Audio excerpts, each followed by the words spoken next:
Oh yeah, thank you, thank you, thank you. Oh yeah. I say, welcome.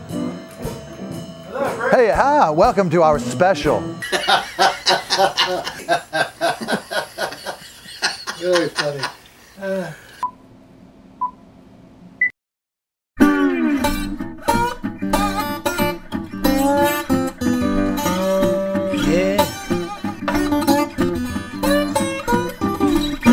They're doing it. They're doing it. They're doing it. They're doing it. Doing it like a preacher man. Doing it on a one-night stand. Doing it like old grandpa. Doing it like a fly on the wall. Everybody doing it, doing it, doing it. Everybody doing the day. Everybody doing it, doing it, doing it. Everybody doing the day. They're doing it like the FBI. They're doing it act like Superfly. Doing it for a second chance. Doing it for a song and dance. Doing it like a big fat lie. They're doing it on a phony smile. They're doing it in an automobile. They're doing it on 4 flat wheels. Everybody. Welcome to It's Time to Relax. Yeah. Better known as the Bruce Latimer Show. Thank you very much. You know, we are the only live primetime musical variety show here in the Bay Area. Coming right out of good old Channel 8 here in Pacifica, California. Welcome, San Francisco. This is one special night. It's a night that might bring some of you aware. I miss doing in the studio show, but I'm just too wigged out. I like to be there and all that, but I'm too goofy, you know. And I was always goofy, but I'm more so now. So I don't feel good. I don't feel happy that this is our 1,000th show, but it's all we got, you know. You know where you're at right now, right? Yeah, you're into a very hip television show, and I'm so pleased and proud and honored to be able to be doing it and be probably the longest running show of its kind here in America. And it makes me so happy. And I get higher than a kite, and I don't have to do anything illegal to get there. It's that stuff that's in your body when you're doing something good and you're sharing it with people. Don't you dig that feeling? When did I first perform on the show? I think it was in the mid-90s when I was in a different band. It wasn't Groovy Judy at that time. So I want to say 95, 96, something like that, maybe. Not real sure. But as Groovy Judy, I've had performed on your show numerous times. I wish I had an exact number for you, but I don't because I'm old.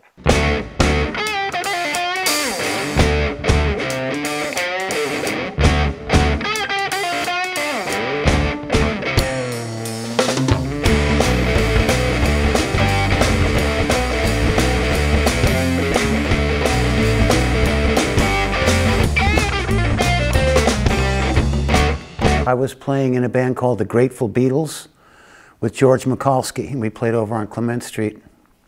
It was a Last Day Saloon. We had a Tuesday night gig, and we all made $27 a piece. He asked me to come and play for a show, and I was like, what? And the band had Andrews from the Big Brother and the Holding Company. I think it was Mitchell Holman from The Beautiful Day, and Don Graham, who played with Glenn Campbell, and George, who played with Barbra Streisand, and me, I don't know why. And we showed up, and it was the Bruce Latimer Show.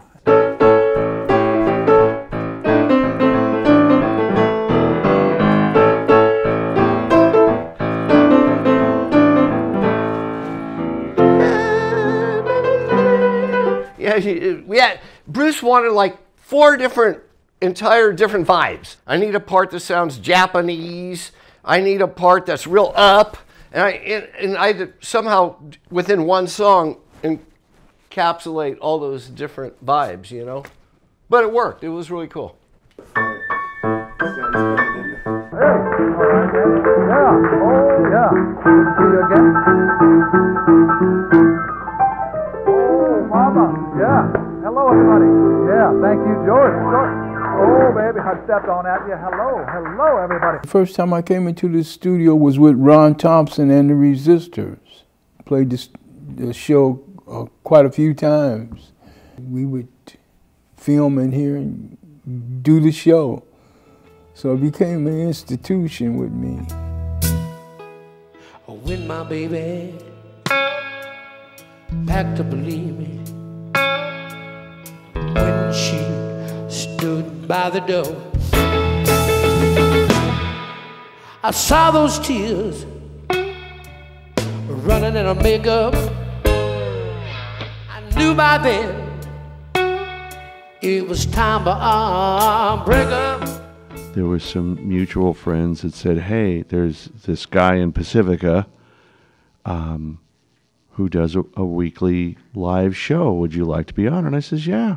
And so that was the start of our infamous sort of relationship. I first met Bruce when Mike Wilhelm, the legendary guitar player, was going to be doing his show.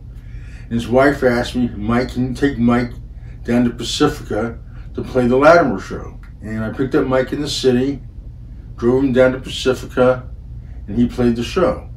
And I introduced myself to Bruce Latimer, and I told him how I knew all these musicians, and maybe in the future I could help him bring talent to his TV show. I didn't really think twice about it at that time, but very nice guy, very cool guy, and he had a music TV show, so I wanted to be a part of that.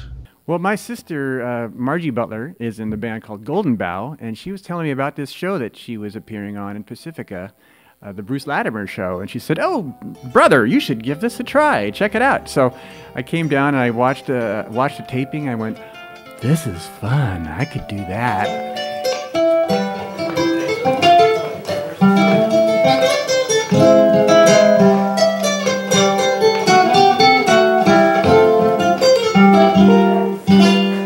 I started out here about 9 years ago as a volunteer, and now I'm part of the staff. So I've been working here. Bruce Latimer's been here ever since he was here when I first got here. My first impression of Bruce when I first met him was that he was this crazy, wacky dude.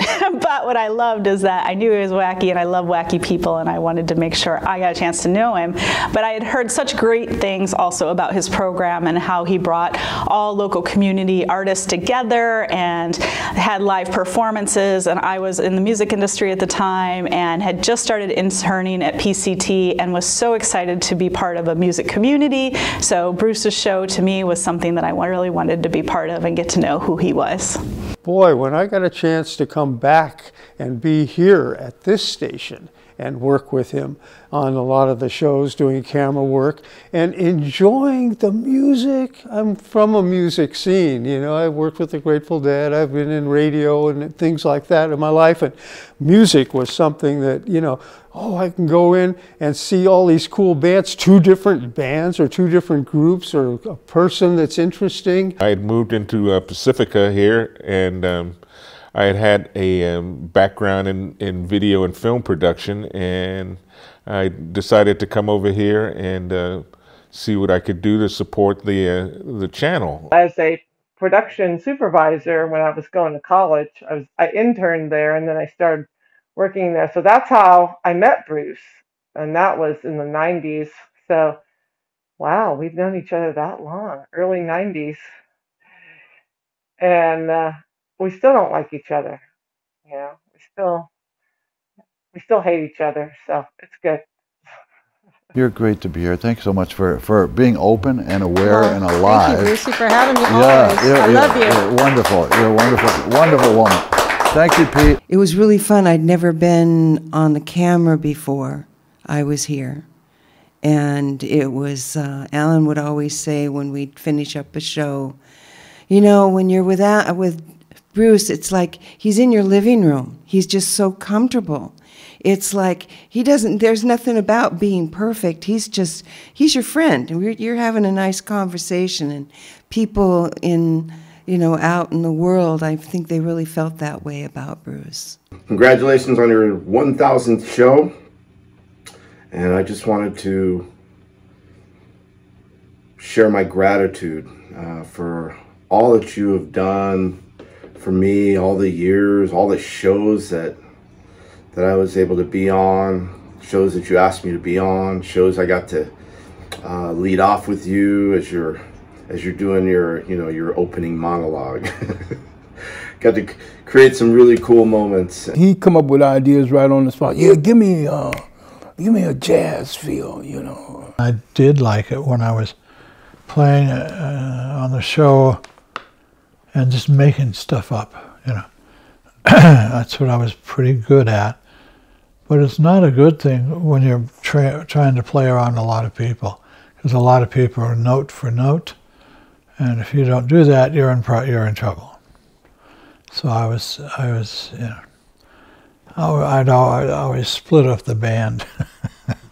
Bruce would come out and be this guy coming out this door and be really humorously funny and very kind in a lot of other ways and totally weird in some others. And it was perfect. It was exactly the kind of world I like to live in. It's been one of the strangest, weirdest damn days, boy, but it sure feels good to be with you this evening. Yeah, like energy going all over the place. But I know it's good. I know it's all good. Hey, yeah, thank you for checking us out this evening. It's our 766 television show. Got a little rain in the sky falling by, the wayside hitting the beach. Oh yeah, it sure feels good to have you with us this evening. Yeah. What if the rain came down, made of chlorine and hail and ammonia? Would that be any cause for concern? Just ask. When I stepped into this thing, I was always into watching, you know, TV or Jazz Bo Collins or anything that touched me that was a little, you know, a little off center, and because that's who I am. So for one of the first impressions I had when I met you is that you're weird, and I really appreciate that because I'm weird too. And that's one of the things that we have in common, and I think that's one of the reasons why we hit it off when we first met. A lot of those people heard me announce that I'd be here tonight, and are probably tuned in watching this show. Fantastic, fantastic. Because I gave them the word in advance. Bruce loved Al Collins. That was his mainstay. When I was a little kid, I woke up every morning and watched Al Collins. Yeah, I don't have to show you no stinking badges. And he was Jazz Bo. And he was like this cool, hip guy, man. And Bruce took his vibe, I think, a lot from Al Collins to be just this very cool, hip kind of guy, not an overt, loudmouth, you know, Vegas kind of guy. Just very, very cool. By the way, the show was dedicated to Mr. Jazz Bo Collins. We love you, baby. Before he passed away, he made me the West Coast representative so that I could, and I have now, the authority to majuberize people. We've got a nice crowd here this evening. I'd like all of you to raise your right hand, please. Juberosity is very important in the daily walk of life because it enables you to get the second best feeling in the world. That's what majuberization will do for the average person. Boy, I'm glad you said that to the folks because because everybody will accept second best. Yes. And whatever the first best is, that's up to each individual to determine for themselves. Oh yeah, Jazz Bo was one of my favorite cats. He was really a good guy. He used to come on and bring some poetry that he had, and it was just great. So much fun. And he, you know, the last time or two, his buddy that brought him down to the station, I think he was living up in Marin, they had to tie him so he could sit up in the chair because all his stuff was gone. And And he just, it was okay with him. You know, but he had that need, you know, to go out and do it. That was very important. How did this come up? I mean, you know, the Purple idea of the Grotto Purple was an outgrowth of an assignment I had in New York to start a program when I went there, and that was at WNEW. When I went into the studio, it was a long studio, and I sat in the back portion of it, and for sound baffling, they had these half-hemisphere polycylindricals, which went up and down to the end of the studio, and they were all painted from like eggplant purple, which you know is almost black, yes, to a light mauve, violet at the other end, in descending shades. So when I sat back there, something came over my imagination at that time, and I said, I'm down here 3.5 stories under the main studios of this station, and I'm in the Purple Grotto surrounded by stalactites and stalagmites and a gigantic mushroom patch of purple mushrooms, a bottomless pit that developed. Nobody knew what it was. They couldn't even analyze it. And then I had various caves in there that I discovered, and I had different doctors come in and set up workshops. Dr. Chirumbolo, Dr. Caligari, Dr. Hunyadi, who was a piano tuner, but is now one of the world's most famous inventors. But he was really cool, right from his early days all the way through, his television stuff, his radio stuff, and he had such a good knowledge, you know, of what people playing what, who plays what. I miss that cat. Yeah. Most of the people I put on that show were already my friends, so they can play for a live audience, perform their songs, and have fun playing music for people.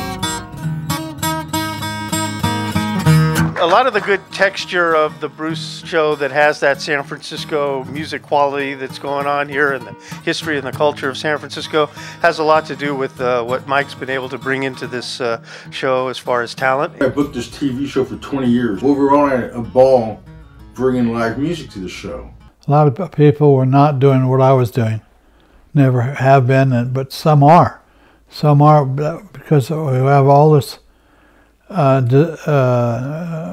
musical shows that have come on or used ideas that I had way back when. You can have whatever you want, just put it out there. And you gotta say thank you, you gotta say thank you, hey. You gotta say thank you, you gotta say thank you, yeah, yeah. You gotta say thank you, you gotta say thank you, say, you gotta say thank you, you gotta say thank you, say, tell the people you love now, don't you wait, hey, too late, say, from your heart now, from your soul, say thank you, to you, say thank you, just say thank you, say thank you, just say thank you, say thank you, just say thank you, say thank you, just say thank you, my father, my sister, my mother, my brother, I gotta tell you now, how I thank you, my father, my sister, my mother, my brother, I gotta tell you now, how I thank you. I felt like that was something I did it, but you know, somebody else would say, "Oh, it was not you, stupid. It's somebody else." You know, it doesn't matter. But the freedom to do almost anything. Bruce kind of let us do whatever we wanted to do. I mean, he didn't ask, "What are you going to do?" He just said, "Here, you got 10 minutes." You didn't have to run it by him. You didn't have to get okays. You didn't need nothing. He was just groovy. Whatever you want to do was cool with him. And so that's cool with me. I had the outlet to experiment on this show with material. I was working with material on my CDs and get the feedback from the audience on how they felt about my songs. It was a great outlet for, you know, promoting stuff, and people would say, "Oh, I saw you on the show," you know. So it's like part of what I call BITS production, B-I-T-S, BITS production. That stands for Butts in the Seat. So it's a promotional kind of thing that brings people into, you know, through the turnstile to come and see you play. Roger Glenn, he was on here. I'd seen him as the cameraman. He gets on here one day, and he's on the xylophone, and these guys are playing with him. I'm like, holy crap, that guy's amazing. Oh yeah, and the guy there, he played with Count Basie. Oh, and that guy was with Duke Ellington. I'm going, what?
Slaves brought the instrument to the Americas called the bilophone.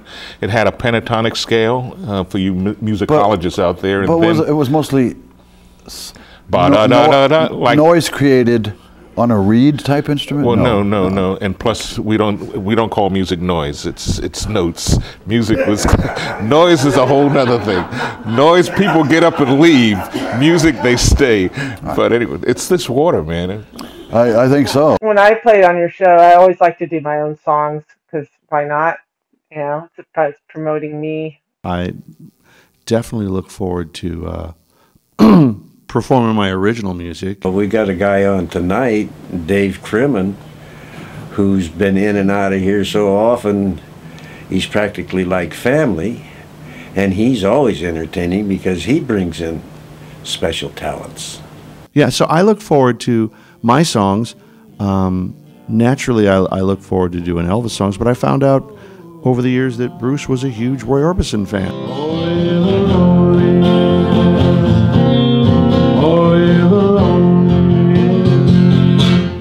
Only the lonely dumb dumb dumb do I know the way I feel tonight.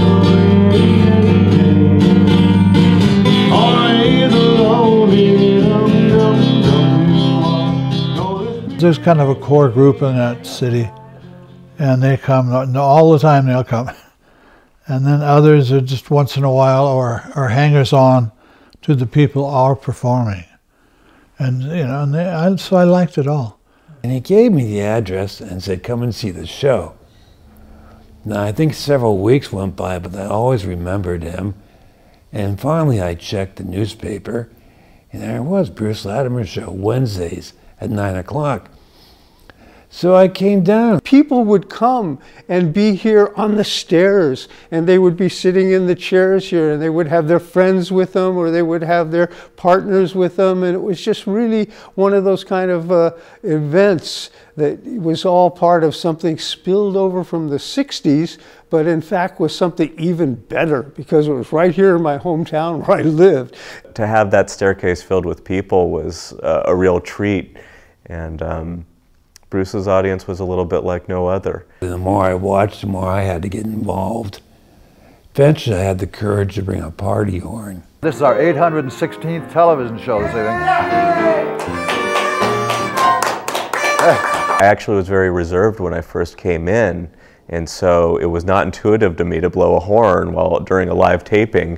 When I thought, you know, you kind of have to be quiet, but he's bringing all these tools of not quiet, and Bruce doesn't seem much to mind, and no one's giving anybody any heartache over it. I was having a good time. I felt like the court jester looking over Bruce's shoulder. Steve brought that kind of fun with him and really augmented the texture of the show. Bruce's eyes are open, his ears are open, and it reflected, you know, Pacifica, particularly the Bay Area more than other places. The only show that's even close, in my estimation, was Ed Sullivan. Remember back in the day where that, you know, they'd have, you know, some country singer come on and then James Brown would come on. It was kind of like, that's how it was here. You just never knew. And it was all mixed, which is who we are, you know? That's who we are, especially as Americans, but we're multiculturalists. You know, we believe in everybody. He's been playing music for years. It's his first time to the Bruce Latimer Show. Please welcome Toshio Hirano is what I put to him. Thank you very much. Thank you, Bruce. Good evening. If you don't want me, mama, you sure don't have to stop. Lord, Lord, if you don't want me, mama, you sure don't have to stop. 'Cause I can get more women than a passenger train can haul.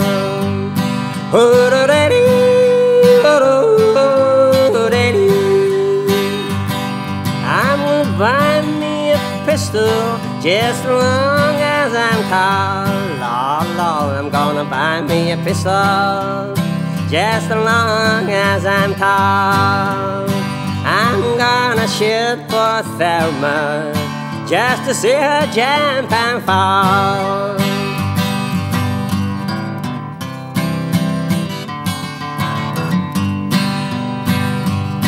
Rather than drink muddy water, sleep in the hot log. Rather than drink muddy water and sleep in the hot log. Down in the Atlanta, treat the like a dirty dog.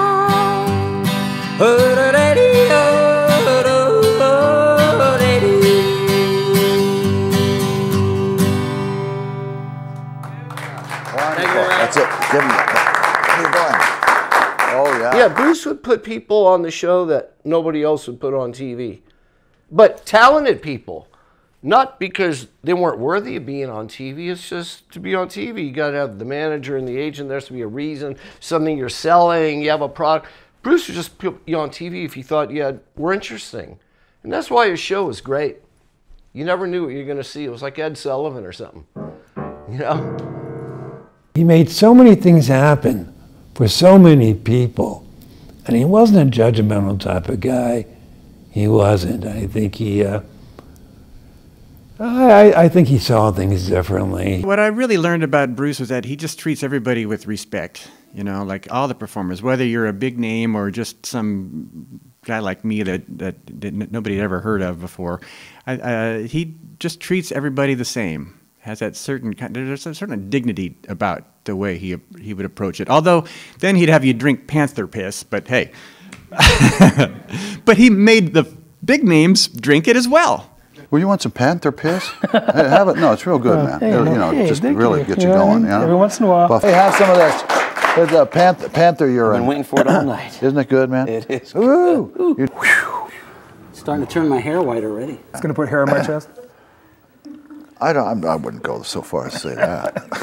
You know, I've got a little myself, but not that much. And I've been drinking this stuff for years. This is the kind that doesn't have anything in it. You should have this. Thank you. That's Essence of Pacifica. She's old Yeah. enough, though. You know. Well, no, but her parents are here, fool. Oh. Not here. Don't they usually put alcohol in these things in the really cool shows? Panther urine.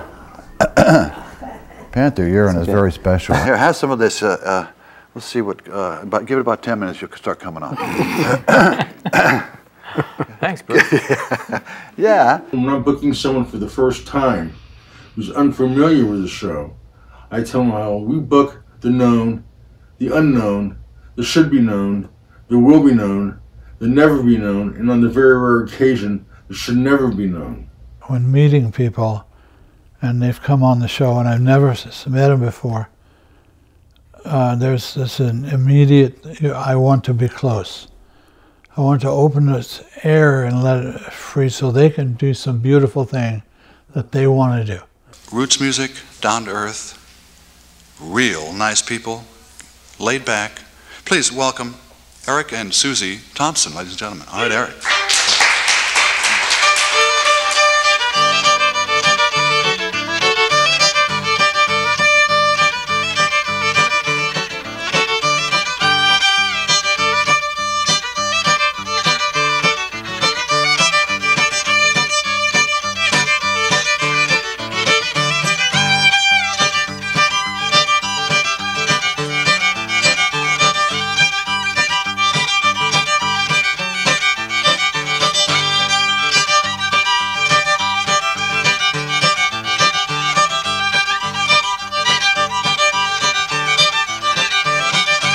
music it's a never-ending proposition.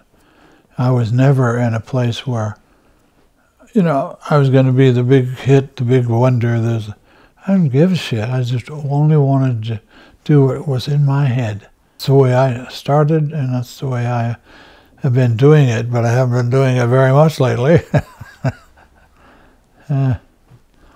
Is everybody sort of having a good time? You know, we're doing the best that we can and bringing out that light to you. That's all there is to it. Now, just because you ain't getting a real, normally sort of smooth talking Bruce, don't let that bother you. You just, you know, you look at it, and you feel it, and there, that's it. The art of being happy lies in the power of expecting happiness from common things. Wow.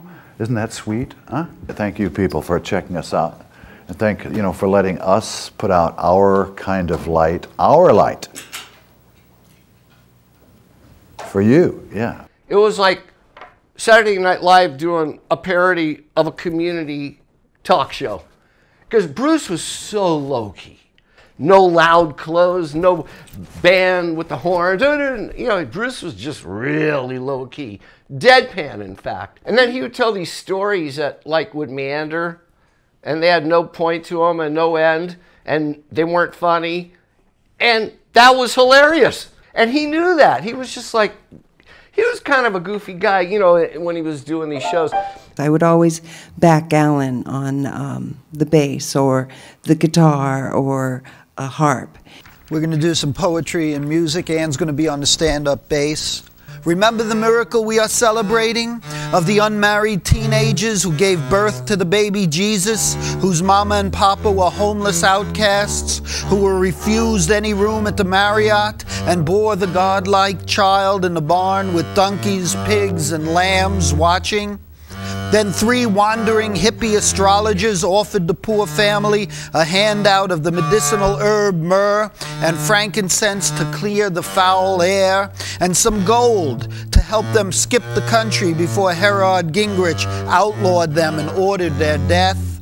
Yes, it's time of the miracles, a time when compassion leads and reason follows, when hatred melts in love's fire, when war dissolves in the waves of peace. Many of the people were, I mean, they were just delighted.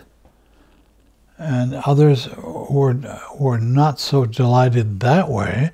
They were delighted just to come down, and they've been traveling all over the country and the world just to sit down and play a little music and have a little chatter, you know. And that was big to me. So if you ever feel lonesome and you're down in San Antonio,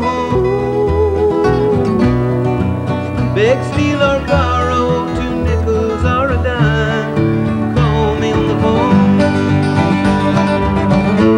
I will meet you at Alamo Mission. We can say our prayers.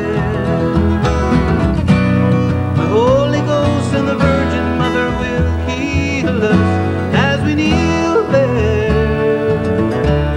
in the moonlight, in the midnight, in the moonlight, midnight moonlight, in the moonlight, in the midnight, in the moonlight, midnight moonlight, in the moonlight, in the midnight, in the moonlight, midnight moonlight, in the moonlight, in the midnight, in the moonlight, midnight moonlight.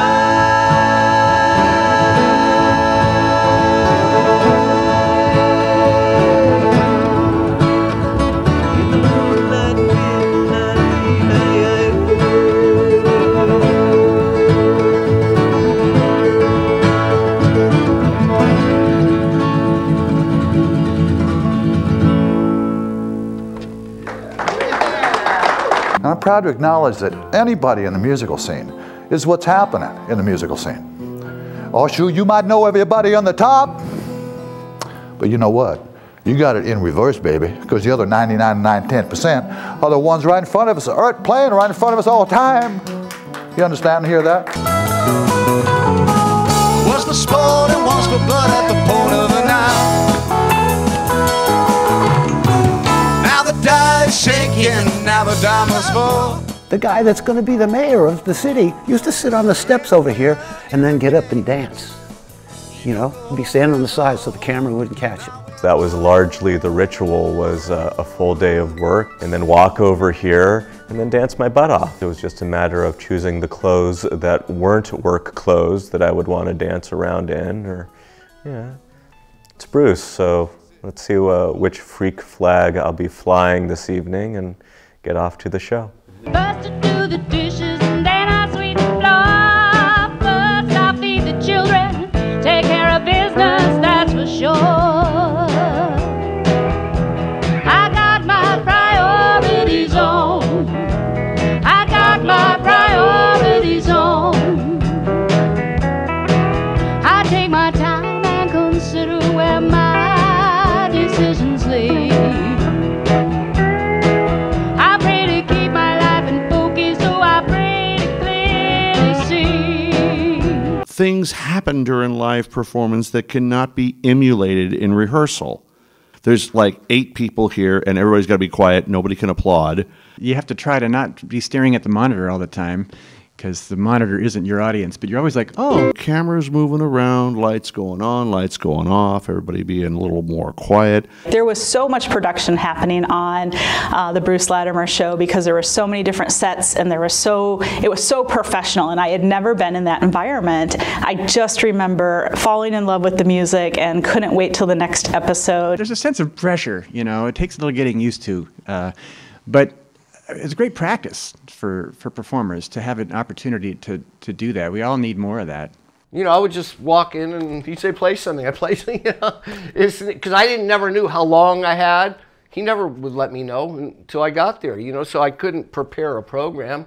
I didn't know, well, I got 8 minutes so I can do 2.5 songs. I had no idea if I was going to do 1 song, 5 songs. Sometimes he'd give me 20 minutes. Sometimes he'd give me 5. I never knew. So I would be always completely unprepared, which usually turned out to be a pretty good idea, because then you could just go with the flow and not be locked into a situation. It was all happening, you know, happening. And it wasn't it wasn't like a show, you know, it was like, and that I liked. I liked it a lot, because a lot of people would give up to my way of thinking, you know, just give up and fall into the scene. Yeah, and that's pretty nice. You're trying to put together a television show you'd like to see. And I try to put together a radio show I'd like to hear. Yes. And I think we're very, very close in what's happening. Mama don't allow that clarinet playing. Mama don't allow that clarinet playing here.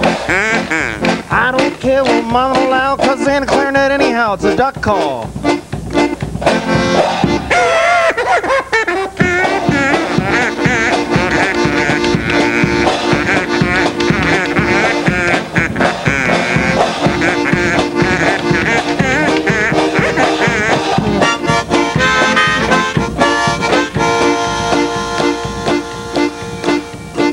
Mama don't allow that kitchen sinking. Mama don't allow that kitchen sinking here. I don't care what Mama don't allow, I'm gonna play that sink anyhow. Mama don't allow that kitchen sinking.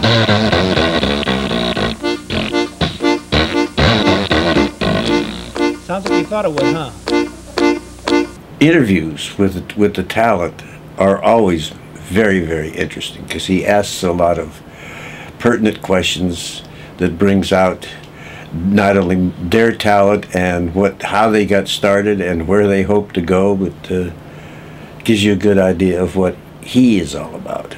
That's the thing that I love about Bruce, is that, you know, he's able to make people feel comfortable, and he asks the right questions and stuff like that, and it's really been, you know, it's been a ball. Chet Helms, who could be a good interview, when he finally opened and we had really good contact, you know, friendly, peaceful, easy going, all the things that I'd thought about living in a foster home when I was a child.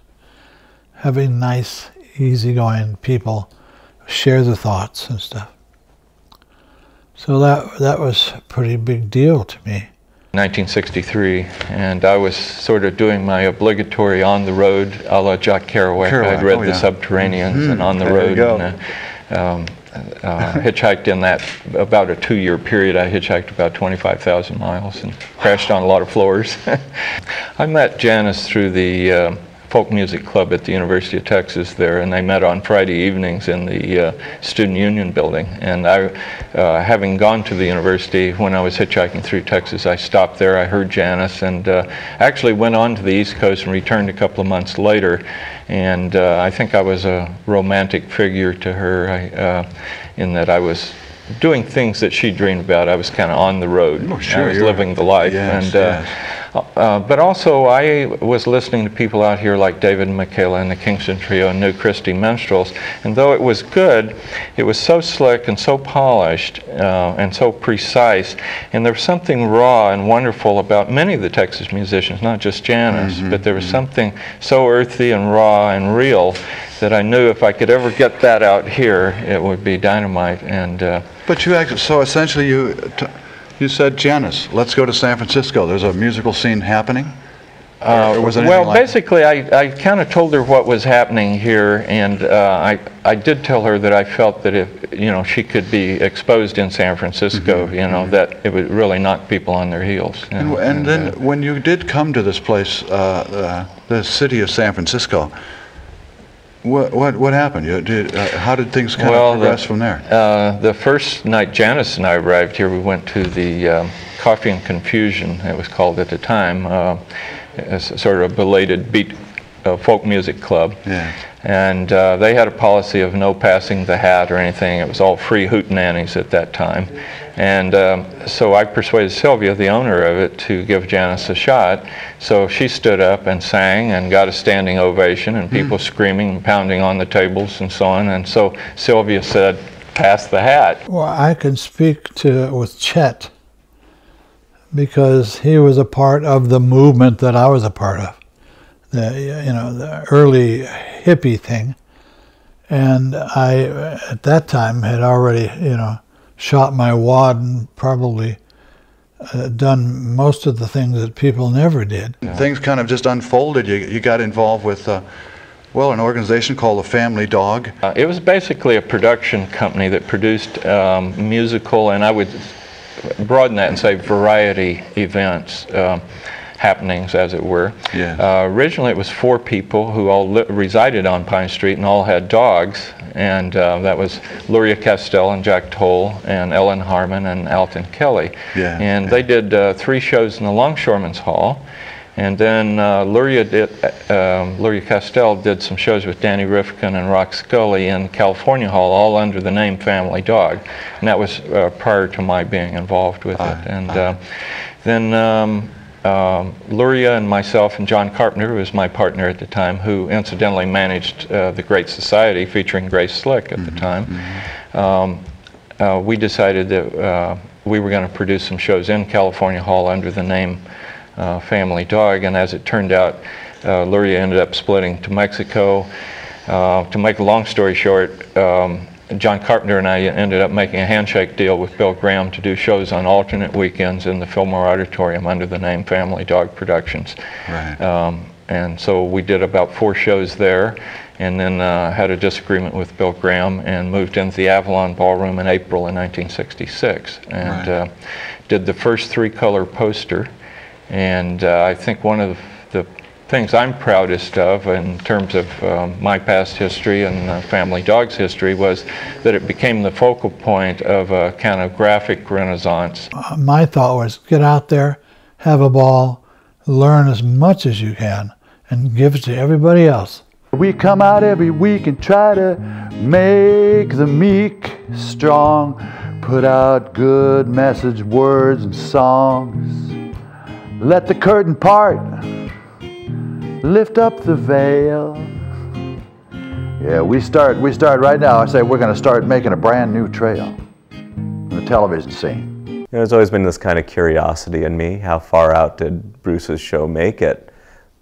But there's no doubt that it made it pretty far out. A lot of folks found out about me from Bruce's show. Program going out on the air, a lot of people would contact me and say they saw it. A lot of my contractors. I got some exposure, I know I did, because I would have people tell me, "Oh, I saw you on Bruce Latimer show." And it's like, cool. So it was great when the show started being, syndicated and broadcast on more of the local channels. Over the years, people from Phoenix, Arizona, and New Mexico would bump into me. And this fella that I had never met before, here in the parking lot of Foster City, California, comes up to me and says, "You're Dave Crimmin, aren't you?" He goes, "I'm so-and-so, and I'm from Boise, Idaho. I just flew into San Francisco Airport this morning, but I saw you last night in Boise, Idaho on the Bruce Latimer show." There was a guy in Asia. Was he in Japan? There was another guy in Europe. They wrote me letters I forget how they got in touch with me, maybe my email or whatever, and sent me money to buy my albums. And I mailed albums overseas. They never would have heard it. Bruce without Bruce. Through the show going out and being broadcast, people in the industry would see it that I knew or that I was working with or I would end up working with. I lost my singing voice in an operation and broke my back and had to sit down and from walking around with my L5 and had to sit down and play nylon strings and everything like that. That whole transition, he didn't say, "Oh, well, you're not doing what you used to do," every time. I had my trio playing cover music. I played original music here. I played with my brother playing his music here. I mean, it's just like there's no other venue. I want 6 crapper shooters for pallbearers, a dozen more to sing me a song, and I want a whole brass band at my funeral, so I can swing while I roll along. Did I ever get any gigs out of being on your show? No, I didn't. I like being a part of building up the smallness of the city of Pacifica in terms of, making people feel that they're really cool. They're really doing well. For you people in Pacifica I'm talking to right now, wasn't it great this weekend, this thing they call the Fog Fest? Huh? Wasn't it great? I mean, thousands and thousands and thousands of people coming into this town. Yeah. Congratulations. Yeah.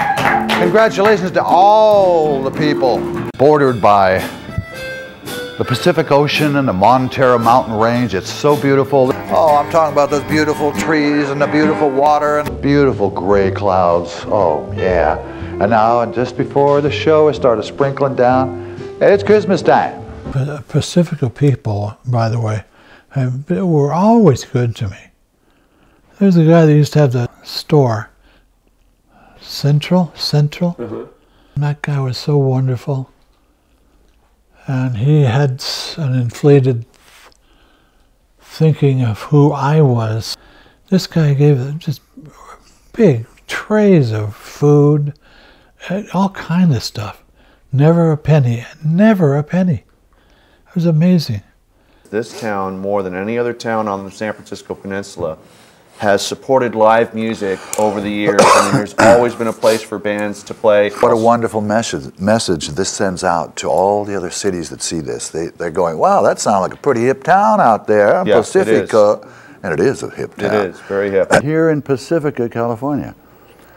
Way to go Cheers, way to go Octopus Lounge, way to go Chit Chat Cafe. All you people are trying to sort of, make the scene happen.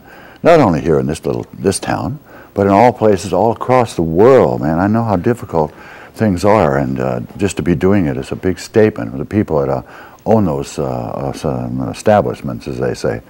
Wow, look at that. How is it for the bathroom for the pocket? Did you ever play with finger puppets when you were a kid? This has been a special night for me. I'm just totally enjoying the music that's been coming. We're learning a little bit. Thank you for just sort of being awake, being aware, and being able to receive the sort of light that the show kind of puts out. Huh? Ah.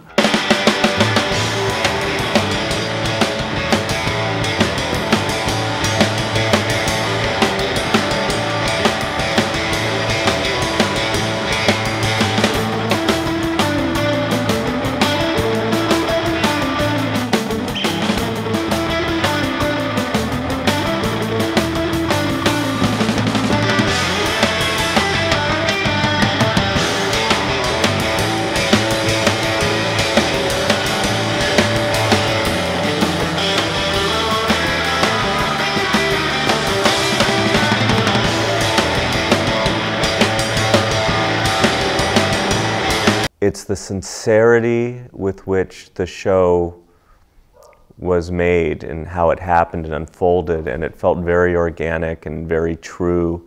He always seemed to try and put that extra genuineness into the creation of the show and do what he could to make it a human event rather than a commercial event. You folks that are sort of checking out this kind of television, you notice there's a distinct lack of sort of commercials, and so, you know, this is really about getting down into the vein, you know, the body music, and putting it out to folks, and do it in a way where it's like we're really sort of family here. And tonight, you're part of that family, and we sure appreciate it. I was into TV, and now I'm not really doing it, and I'm kind of okay with it. I mentioned a couple of weeks ago that I had this, what they call, myocardial infarction. Yeah, I thought it was gas. People that know me know that I've had like strokes and just all kinds of crap, and I'm living with that, and I'm trying to deal with it, and so that's the way it goes. I had a fall. I was in the hospital a month. They did surgery on me.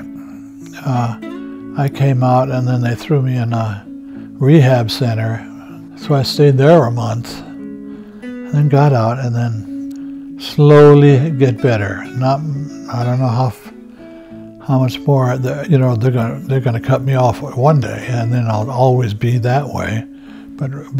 So I'm hoping that I'll get pretty close to who I was. Does it make you tremble, Dino? Dino's lost it, lost his voice because he used to make that, rawr, rawr, rawr, rawr. But he's not able to do that anymore, so it's all right. I hope you folks have been, yeah, you got something special tonight. That's what we're trying to do with this thing, make television a place where you can get some real stuff, some real feelings, and kind of, finding out what is happening in your local community. It's a beautiful thing for us to be doing it. Thanks all you interns, you people here in the studio this evening. Happy birthday, dear Bruce. Happy birthday to you. Oh my goodness. Oh yeah. Oh, thank you. Thank you. Oh yeah. Well, hard to believe you're 38. 38. Yeah, right. Hey, thanks. That was absolutely outstanding. It's in your heart, to bring out who you are. And I loved it because when you get people that way, you know, and I know we're both on the same level, and it's okay to screw up. So, just don't let it happen over and over and over. Get it, learn, move on. I have a lot of respect for how much preparation goes into doing a full-on Bruce Latimer show, guests and crew and everything. Everybody was really nice and helpful, and nobody was ever on a trip. Nobody was ever like uptight that they had to be there. That was always really nice. I never got too involved with that because I don't know about miking and all that shit. But the people were always really nice because it was a non-profit. They didn't have to be there. They were there because they believed in the thing. It was a fun show. You meet cool people, and it was great, When I started working back at PCT here doing some of the other shows that they asked me to come in and do and stuff, I go, wait a second. I'm only doing these shows, and there's this other one that I've been seeing on TV, and they need a camera person. And so I was very happy to be part of this here and to meet all these people and get to know a lot of the people who are working on the crews here. All the shows came off, I feel, fairly well. being on the show, it was a joy to me because, you know, I'd done some performing, but the thing about performing is you do the show and then it's lost. It's gone forever. But you do perform on the Bruce Latimer show and you have this record of this that exists forever, for better or for worse. But, you know, you can learn from that, the bad stuff, and you can also learn from what worked, you know. So that's what I really got a lot of joy out of was being able to perform and then be able to learn from it. I think it made me a much better performer when the cameras weren't on.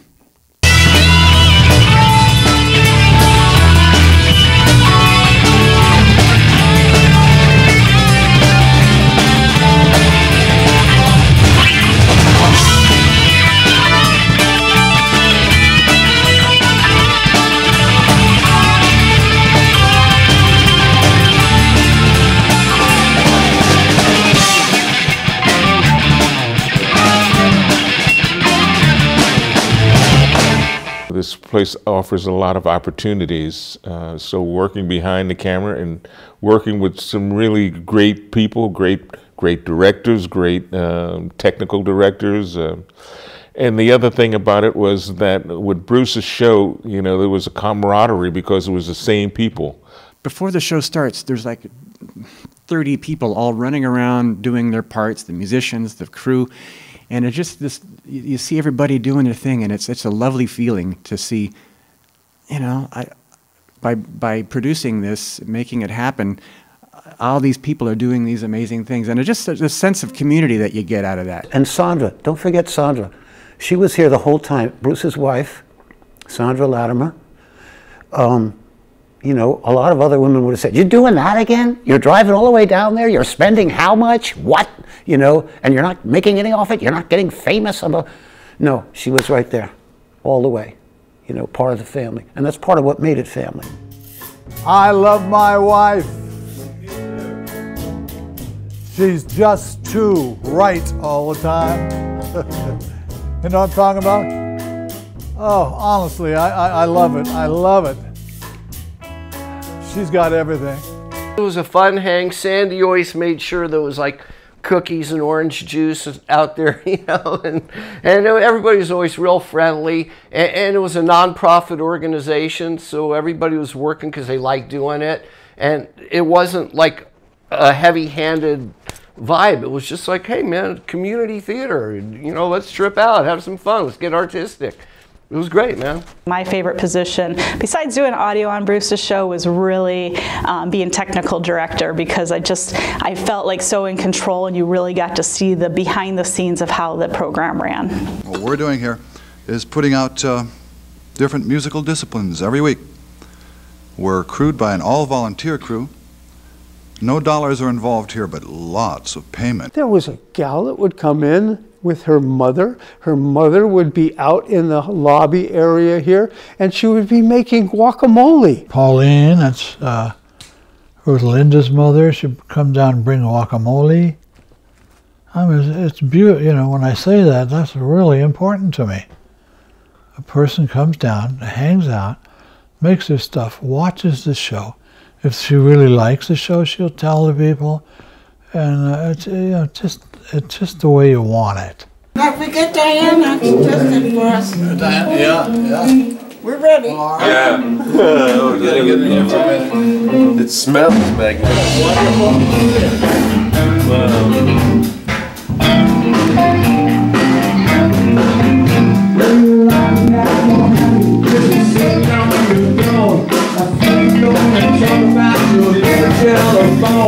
I wish you loved me and smoke up your cigarette.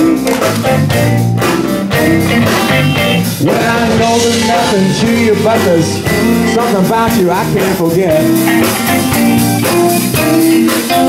Well, I'm outside walking in my brand new jeans. I'm trying to hold up my pocket, and these are so clean. I hear that you know, I see the red.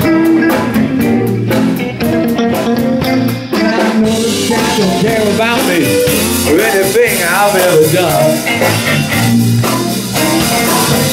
Well, I'm trading my one day, I'm trading my car, I'm trading the motor for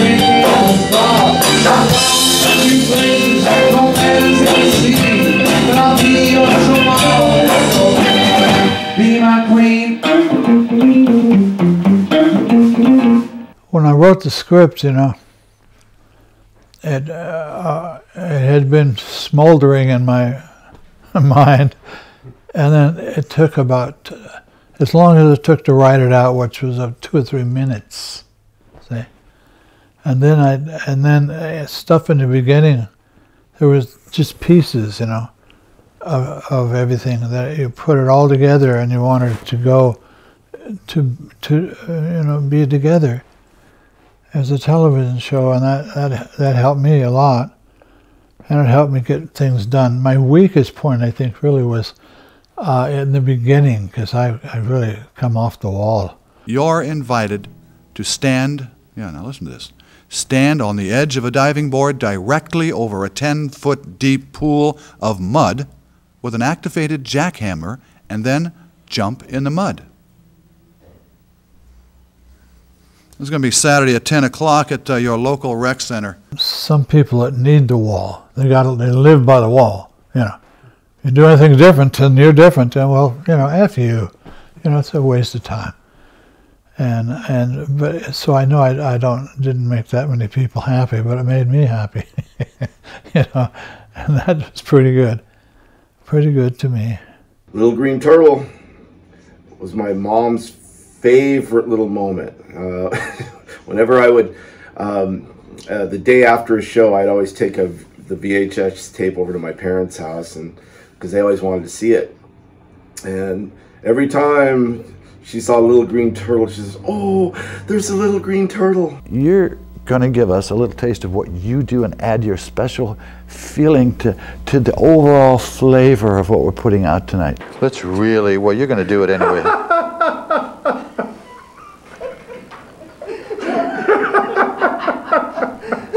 All right.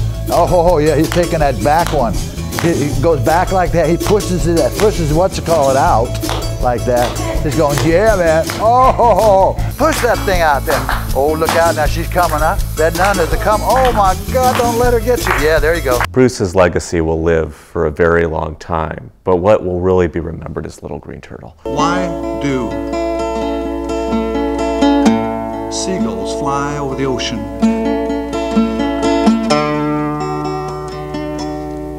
Because if they flew over the bay, they'd be called bagels. Bagels. Oh, God, that's terrible! How did Darth Vader know what Luke was getting for Christmas? Huh? He felt his presence. But some, you know, points in the intro, I mean, really I had some good humor, but not all, you know. It was, I liked the feeling of the show because it was essentially pretty free.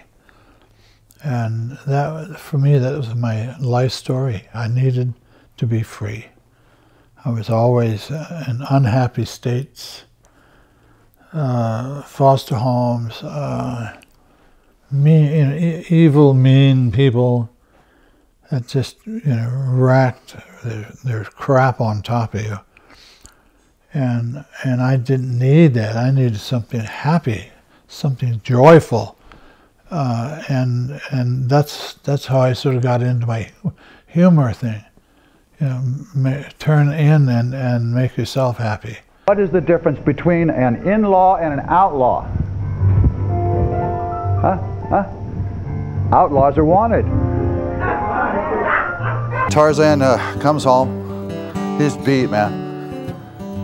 And he looks at Jane and says, "Jane, it's a jungle out there, baby." Things are getting so hot and heavy on the political scene lately, aren't they? I mean, they're really warming up.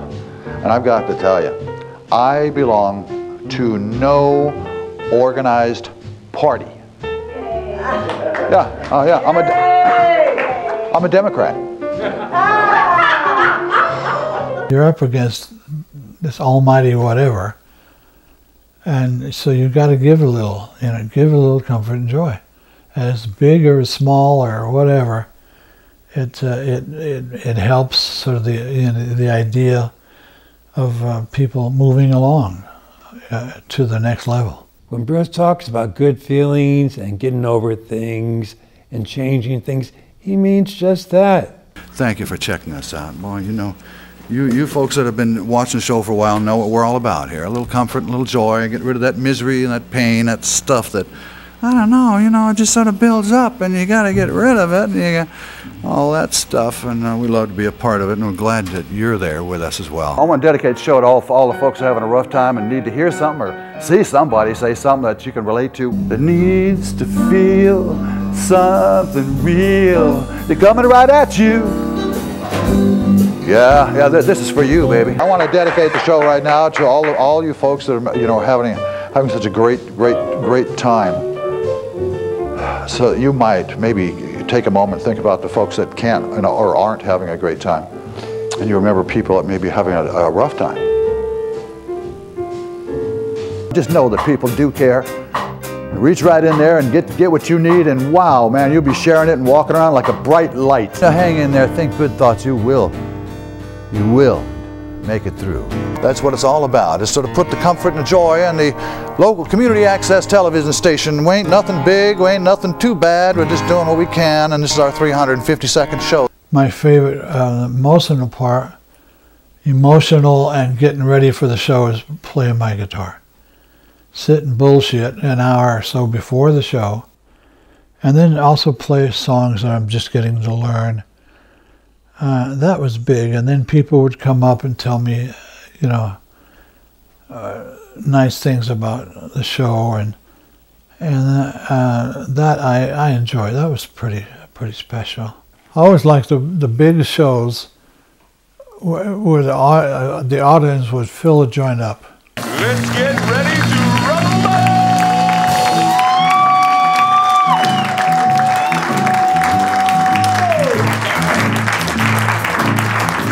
It's a pleasure to win. And then you get a real, crazy desire to just put it out there and let people see whatever it was, and pretty important to me. Margie Baker knows all the songs as far as I'm concerned. She knows Cole Porter and rhythm and blues, ballads, and she's got all her charts written out.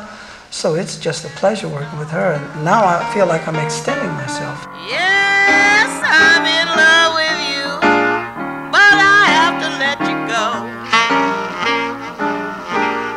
Yes, I'm in love with you, have to let you go.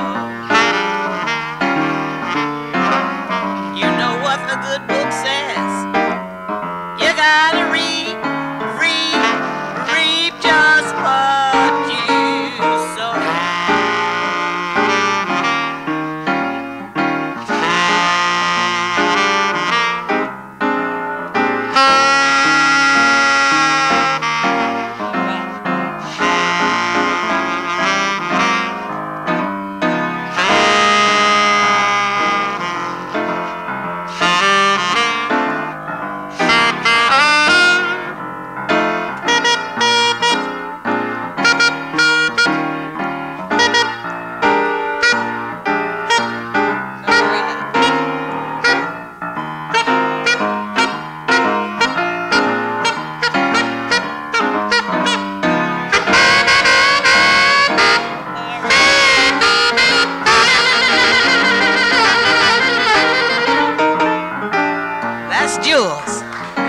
I could just close my eyes and see everything unfolding, and how brilliant some of these people were going to be, and it's going to be a dynamite. Mike Wilhelm, Mark Naftalin, Norton Buffalo, Nick Gravenites, Bill Spooner, I mean, Mitchell Holman. The Mitchell Holman performance you had here, there's nothing like that on TV. There's one period for 3 months straight, every band that played on the Bruce Latimer show came from me, my connections. What I got out of it was just having a lot of fun bringing talent down there, getting my friends a chance and an opportunity to play live on a local access cable show, which was a lot of fun. Not only for me, but the people playing the show. He would bring these relics of that hippie era in. Just to be in the room with some of these pioneers that Bruce would bring in on occasion was really an honor and a thrill, and always a happy occasion. I've had friends that perform here, people that I've known and rock and roll world in the past, and it was fun to see them here. You know, it's like, oh, I know these guys. You know. Working behind the camera, I got a chance to see all these other great musicians who would come in, and the diversity of music that would be on the show was really amazing. You know, so I'm really privileged. You know, it's not like I come in and I perform and then I leave and I don't know what's going on. Elvin Bishop was on this show. Ewan McCaukenan was on this show. I mean, these guys shaped the way contemporary guitar players play. I wish I could remember their names. That's the problem. See, that's the big problem. Because you only see them for a very short time, and I'm busy either whatever it is I'm doing, whether I'm on camera or on the floor or whatever, and so you're not paying that close attention to names, even though I should really. I always was, you know, thankful that people of all places would come and you know, share their thing. Live from the studio here in Pacifica, California, please welcome Ramblin' Jack Elliott. All right.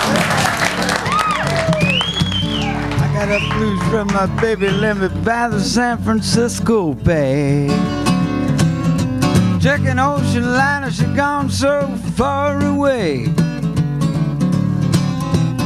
Didn't mean to treat her so bad. She was the best gal I ever had. She said goodbye like it made me cry. I wanna lay down and die. Haven't got a nickel, ain't got a lousy dime. She don't come back and think I'm gonna lose my mind. If she ever come back to stay, gonna spend another brand new day walking with my baby down by the San Francisco Bay. Hey. When we had people who were scheduled to come on and then they don't come, and I only have 20 minutes to work it out, you know, because you got to, I mean, it's a lot of work to do that. And I loved it that if that happened, so I could fix it and make it better. You know, that was part of the deal. And I enjoyed that because most of the time we always went on the air and it wasn't a terrible show, you know. Bruce was like a bird in the nest that was going up in flames. He would just sing. He would go on singing anyway. It never meant too much to me to be just like others. Never have been, although I probably snuck over the line once in a while, a repeater of somebody else's stuff. So I liked my own stuff, even though it was sometimes really crappy, you know. And it's okay. Because it came out of the freedom part of it, you know. And that was a big deal to me. And every once in a while, somebody would come up and say, "Hey, that was so funny." But often I would get people that weren't saying that at all, because they're in another place, you know, they're hung up on a wall way up here, and you have to, you know, you can't reach some people all the time. That's who they are. But that's the other thing. I wasn't going to, you know, make it good for everybody. Just whoever's going to watch and listen and become interested. It's a unique show that unfortunately we don't see enough of in over the media today. Not only was I watching them home on TV, but I could be right here filming them, you know, and there they were. And I got to talk to them and meet them in the green room, you know, and have a little hanging out time and stuff like that. And these local musicians, I got to meet I couldn't believe how many great musicians we have here. One day he's having, you know, some international star on, and next day it's a local guy, local gal singing.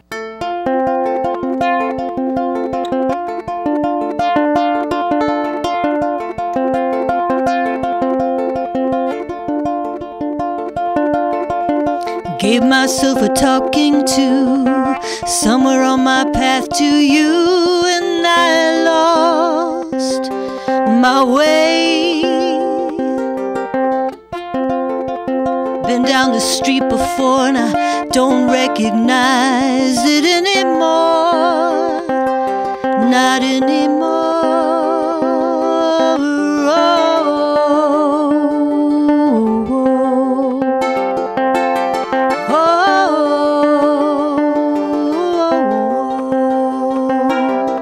Just to be a part of this type of production and to participate in it was just really unique.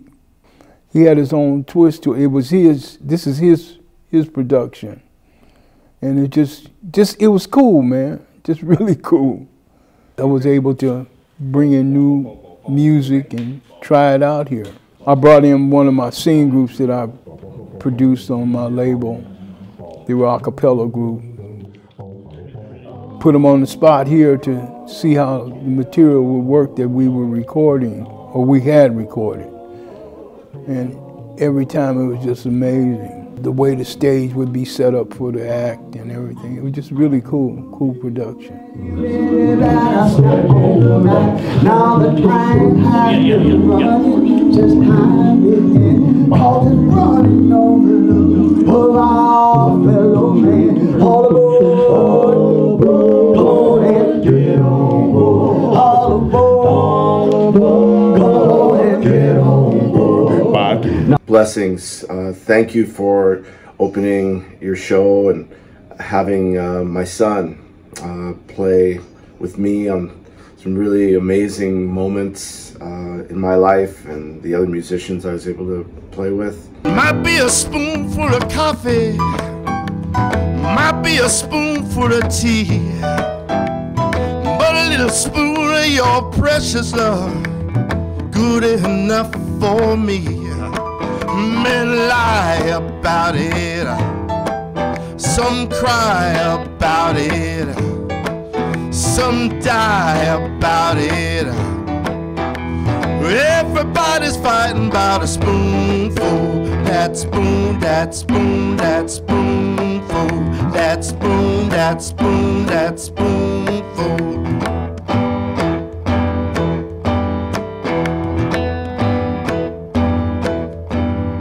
Goes that.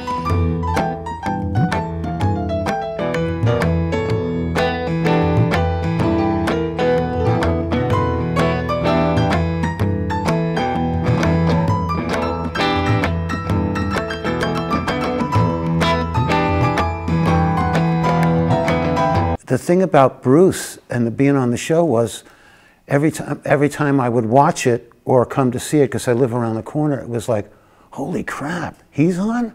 Wow, wow. You know, and one time it's a bagpiper, and the next week it's Bones playing the blues.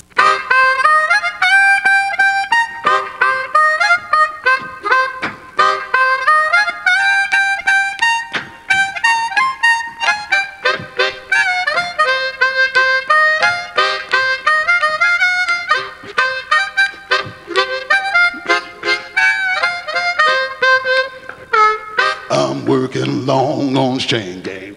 I'm working long on the road. I'm working long on this chain gang. Good Lord, when am I going home? Hold it steady right there while I hit it.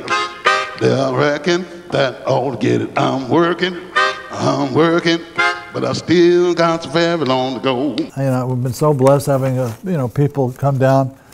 It's not a big money issue, it's a big feeling issue, and so the way it's always been. And I just really want to thank him for being open to allowing interns to come on the show and work on the show and becoming skilled in their craft.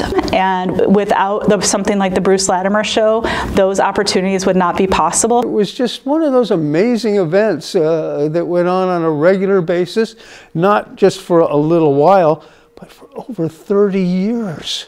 Doing it really well and making it so entertaining that you had to turn all your friends onto it and your family and everybody and let them know, you got to see this. This is really a cool show. The energy that was cultivated in this room kept me coming back week after week because I wanted to be a part of that and participate in it.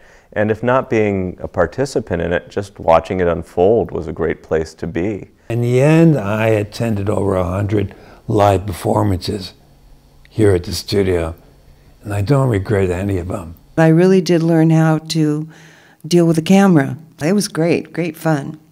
I rode that journey we've been on.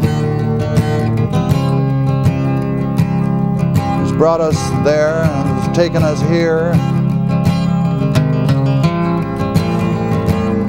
We're glad you're there. Yeah, let us give to you our brand of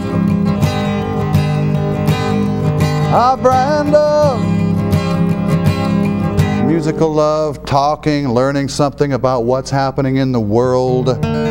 Working on the Bruce Latimer Show was a highlight of everyone's week. It built community. Again, I started out as an intern, ended up becoming the executive director of the TV station, but that was still the one show that I did get a chance to work on. And so every week it was about bringing community together, bringing our friends together, being around so much creativity and passion for not only media, but the music and the arts, and being around Bruce. Bruce brought just such great energy and bringing people together. The thing about Bruce that people don't say was he was an archivist, a historian, a documentarian. You know, all the charm and the funny and the interviews and all the other stuff was very entertaining, but underneath it all, it's this incredible record of what was really going on here, you know?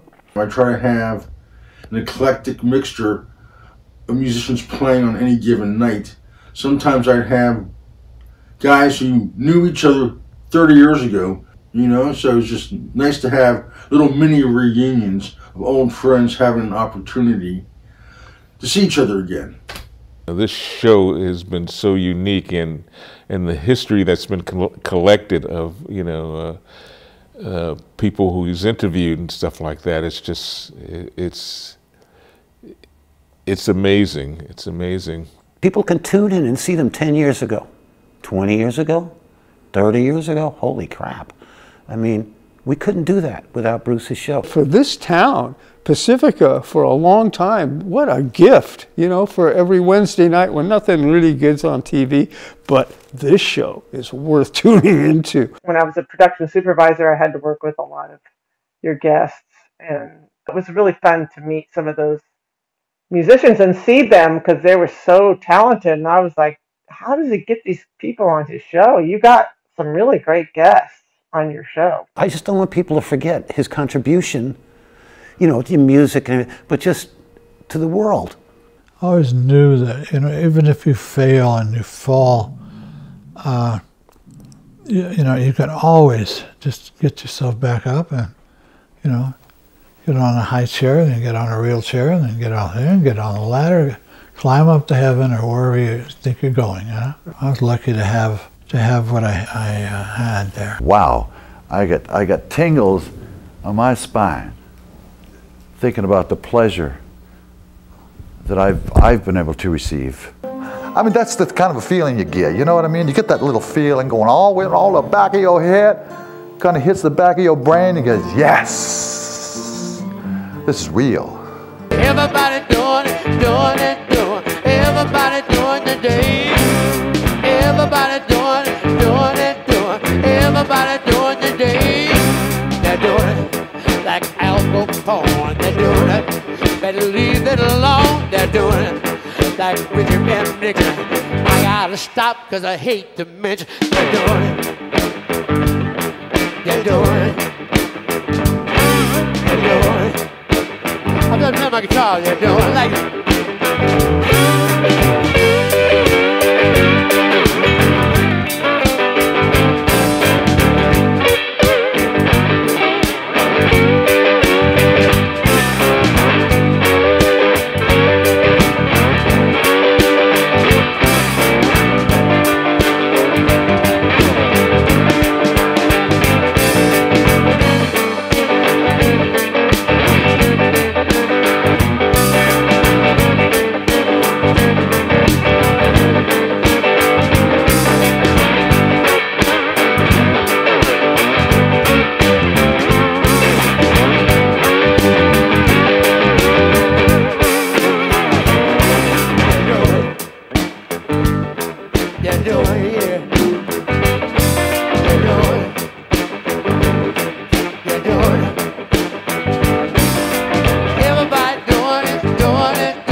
like Willie Mays. Shame on it like Ira Hayes.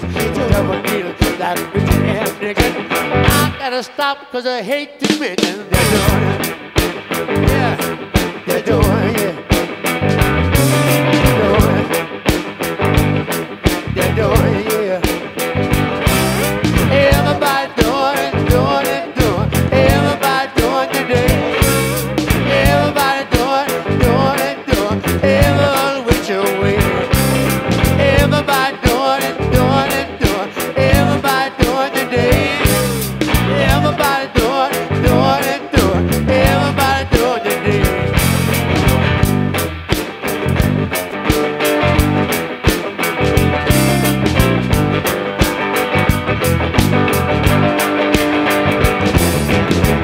And they're doing it good, baby. All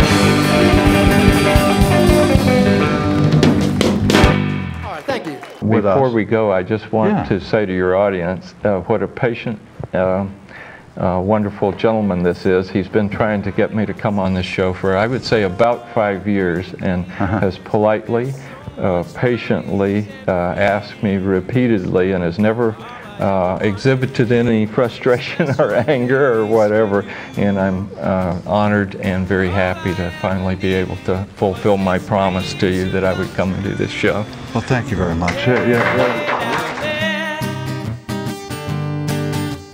Tell me, do you like just what you see? Ahead and now, oh, I know things are not the way they're supposed to be. Not the way they should be. But I see love, I see love, I see love down there. I see love down there. I see love down there, yeah. Nice. Oh, what a fine, fine song. All you people are just awake and alive and happening. So check us out and you'll see what we got. We'll see you the next time that we come on. All right? All right. Good night, Bruce. Good night, guys. Good night. Good night.